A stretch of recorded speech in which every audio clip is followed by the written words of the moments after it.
Mga boss, kung sawa ka na sa madulas o hindi stable na side stand ng Yamaha Sniper 155 mo, ito na ang solusyon. Kabit tayo ng side stand shoe. Mabilis lang to mga boss. Step 1. Una, ihanda ang tools, usually ang Allen key wrench. Siguraduhin naka-sensor stand o naka-steady ang motor para safe. Step 2.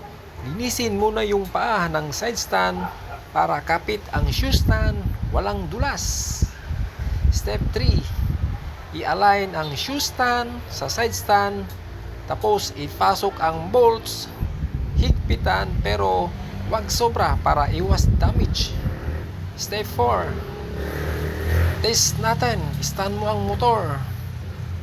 'Di ba? Mas malapad na ang apakan, mas stable kahit sa lupa o buhangin. O ayan mga boss, simple lang, 'di ba? Sa murang upgrade, iwas simplang agad. Like, share at subscribe sa Don Anthony Vlogs para sa more sniper tips. Salamat mga boss. Maraming salamat.